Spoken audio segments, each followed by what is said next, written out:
Good morning, everybody. Welcome to Sports Shorts Daily. Ronnie Rants alongside Tommy Kreis and TK with us over at Tremonti's Meat and Seafood in Baton Rouge, right off of Airline Highway near Parkview Baptist in Baton Rouge.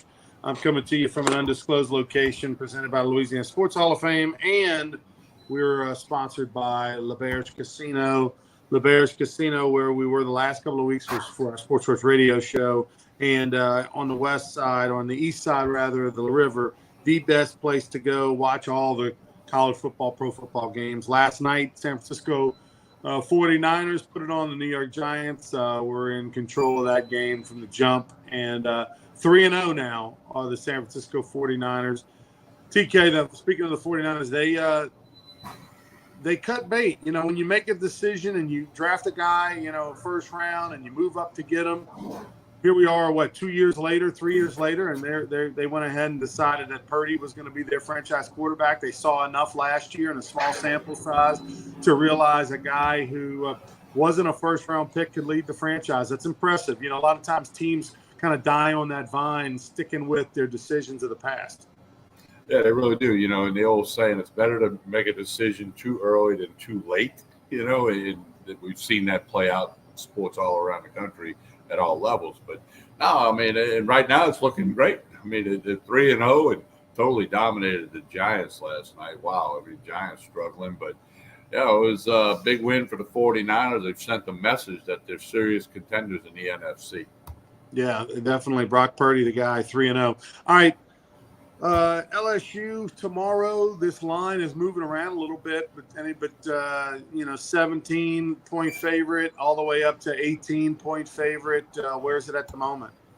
It's 18 the last time I looked this morning. Of course, you can check the Barstool Sportsbook, but not a lot of movement in the line when it's a half a point or a point. Over and under has been sitting at 54.5. And, I did my podcast with the picks with Anthony, and Trey Blossom did his picks, and I stayed away from picking the LSU game. Not going on the Ron theory of just watch LSU Saints and don't bet and don't pick, but I don't know, man. It's something about that 18 points is a little higher. It's higher than I thought it would be, and I don't know. I might just, might put $10 on the game to have fun, but that's a crazy number, I think, for that situation.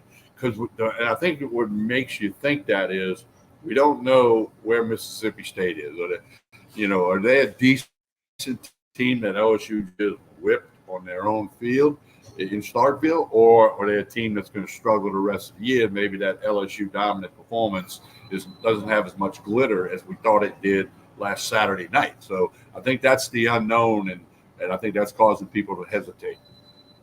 I'm not a fan of Mississippi State's offense. I do think that offense is, whether it's the transition from the mummy style to this or whatever the case may be, I'm not sure, but it just doesn't. I'm not buying. If the buy-sell situation on Mississippi State, I'm selling.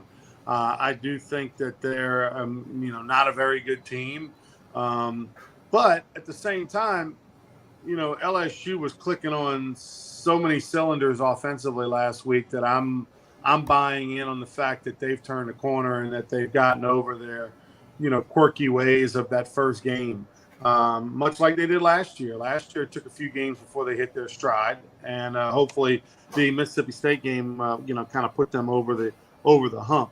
The question I have is Arkansas has shown the ability to score a little bit. They've got a veteran quarterback. LSU secondary has its issues. The question is, can the pressure get there, and can they contain a running quarterback before the defensive secondary breaks down? 17, 18 points is a lot of points in the SEC. I like the over, Tommy, 54.5. If I was going to take something, if I had to bet either the minus 17, minus 18 LSU or the 54.5, I think I would lean towards the over. I think that's more likely.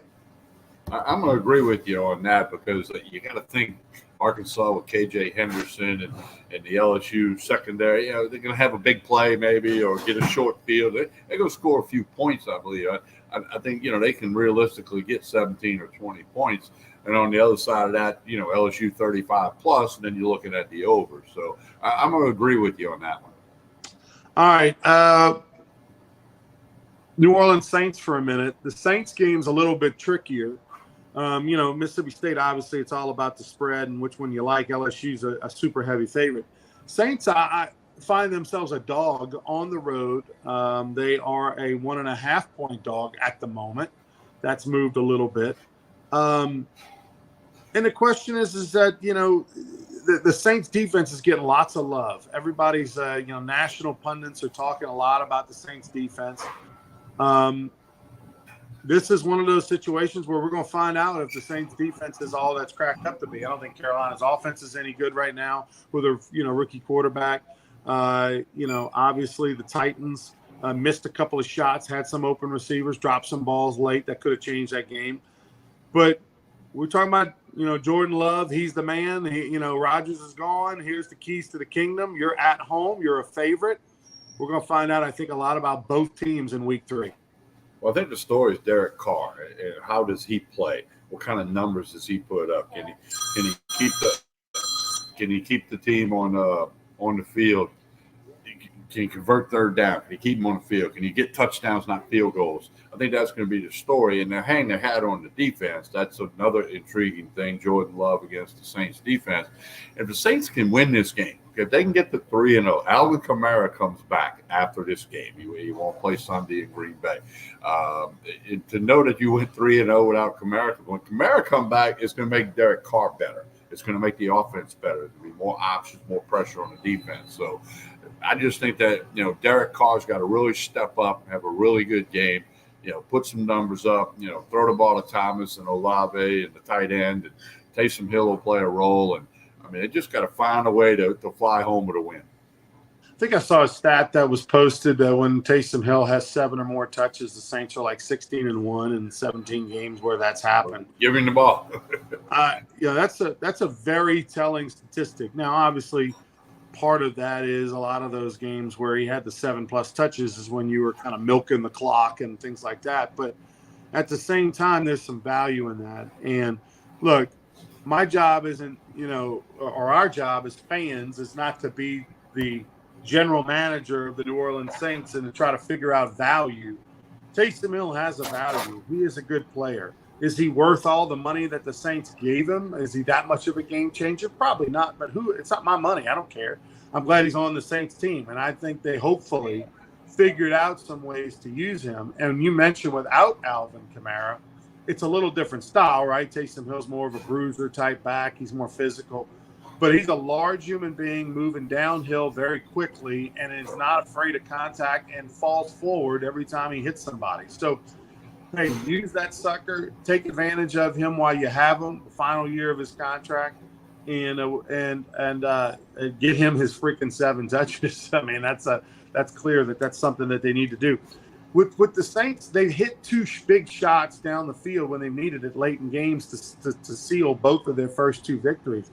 Throw the ball down the field a little bit more. Where is that play action and take the shot, especially with a guy like Olave? So hopefully they're a little bit more aggressive on offense instead of less dink and dunk and underneath stuff. Michael Thomas, he is a tough SOB, TK, because every single time he catches the ball, he gets murdered. It's impressive to me.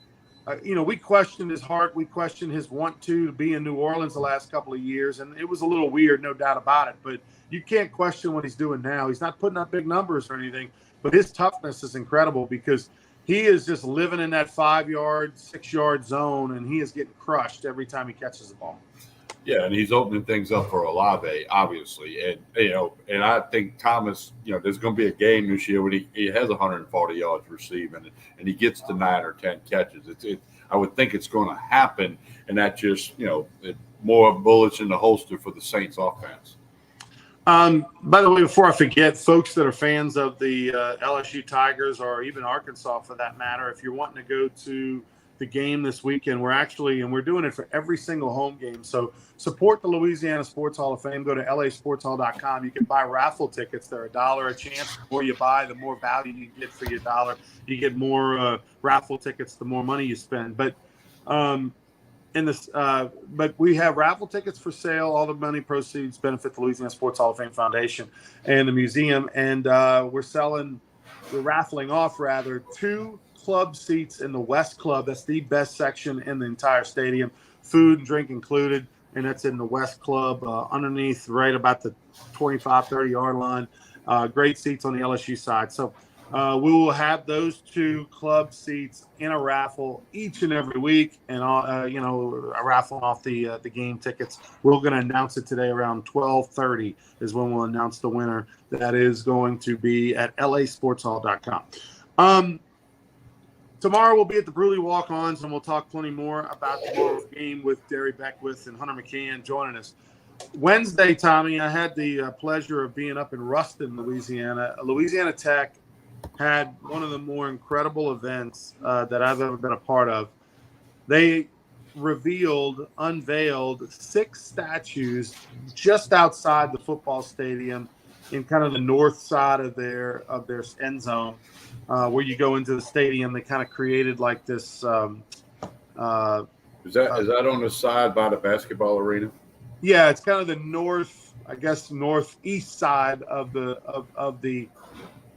Actually, no, I'm sorry. It's on the northeast side, away from the basketball arena. Northwest would be basketball. Northeast side. Yeah. Up at Louisiana Tech, and they have 6 statues, and they kind of made like a little, I don't want to say gardens area, but they kind of turfed off the area and made like a little memorial plaza, if you will. And the cool thing is all 6 of these athletic statues, all the 6 of the people that will memorialize forever on Wednesday are in the Louisiana Sports Hall of Fame. So I was there representing the Hall of Fame. Also wanted to, talk to these Hall of Famers and about some things with the Hall of Fame Foundation. They were Fred Dean, who tragically, passed away during COVID, and he's in the Pro Football Hall of Fame, played football at Louisiana Tech in the early 70s. In addition to him, you had Willie Roaf, who's in the Pro Football Hall of Fame, and the former great New Orleans Saints and Kansas City Chief, offensive lineman, fantastic guy, lives in Florida on the Atlantic side these days. Carl Malone was there, and Carl lives up in the Ruston area. Kim Mulkey was honored, and Teresa Witherspoon, who I remember Teresa Witherspoon more than I remember Kim Mulkey, just due to my age. Kim Mulkey, and just more of the games were on TV at the time that Teresa Witherspoon played.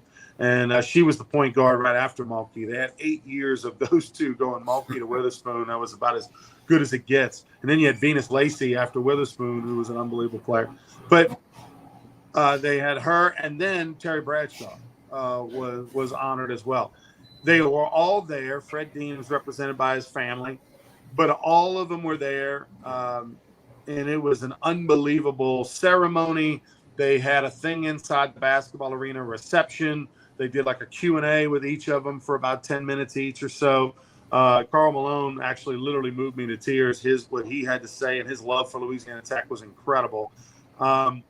It was a special, special evening. All 6 are just absolute legends, and most of them are in national. Matter of fact, every single one of them is in a national Hall of Fame, not just Louisiana Hall of Fame or Louisiana Hall of Fame.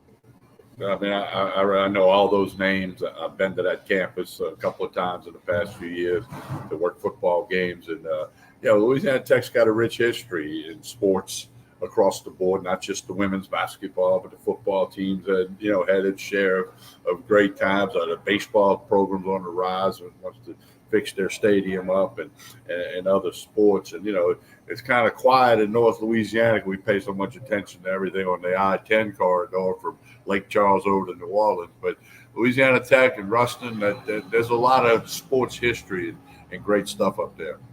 Unfortunately, yeah, the glory days of Louisiana Tech and Grambling have kind of come and gone, and you're not going to see, the legendary names and all the great Hall of Famers like you did probably the last 50, 60 years. But still tremendous tradition. There's more Hall of Famers from and with ties to Lincoln Parish, which is where Ruston is, than any other parish in the state. Wow. That's including New Orleans, right? So. It just goes to tell you the great tradition when the Louisiana Sports Hall of Fame opened in the late 50s, when they started that body with the Louisiana Sports Writers Association. They started that governing body of selecting Hall of Famers every year. There's more from Lincoln Parish than any other parish. in the state. That's all you need to know about the great tradition and history of Grambling and Louisiana Tech and that area, the fertile ground that it is, going back to the beginning of the century and in the in the 50s and 60s and 70s. The cool thing I'll tell you about it is Terry Bradshaw was probably the rock star of the evening. More people were there with footballs and helmets and things like that they wanted in the sign. Kim Mulkey got some of the biggest ovations. Naturally, she wore some LSU purple, which I was surprised. She wore the LSU colors, but she rocked it. And Karl Malone probably and Teresa Witherspoon, they probably had the most touching speeches at the ceremony in the basketball arena prior to going outside to unveil the statues. Teresa Witherspoon and Karl Malone. Teresa Witherspoon talked about her playing days and talked about her love for Leon Barmore, who was there as well. He's another statue person on that campus. Kim Mulkey was, talked about her love for Leon Barmore and Louisiana Tech. They gave each of them a new letter jacket. So at the end of the speech, they would put on a letter jacket and all that. That was really, really cool. So special evening. We'll have a lot of cool stuff at the Louisiana Sports Hall of Fame auction online, signed by those people. We're going to have an online auction coming up in a little over a week. We'll have that info for you for Louisiana Sports Hall of Fame. So that was a night, Tommy, that I will never forget, because there won't be anything like that I'll be a part of anytime soon. 6 statues, 6 National Hall of Famers, and 5 of the 6 were alive and well and all there. And then Fred Dean's family represent. And the guy who created the statues was there. He's the same artist, by the way, that did Skip Bertman and Pete Maravich's statues as well. All right, cool. It sounds like it was a great night. TK, tell us about Tremonti's before we get out of here.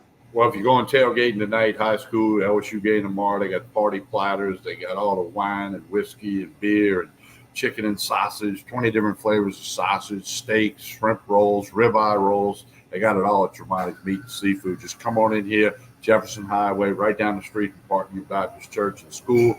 Come on in, check it out. You'll be glad you did, not just for this weekend, but the whole football season. Hunting season's right around the corner. They do a lot of game processing here. Tremonti's Meat and Seafood in Baton Rouge. I want you to check it out. All right. For Tommy Christ, I'm Ronnie Rance. We'll be on the air tomorrow morning from 10 until noon over at Bruley Walk On. So come on by. Doors open at 11 o'clock for lunch. So stop on by and join us. Looking forward to that. All right. Have a great one, everybody. Please like and share this video.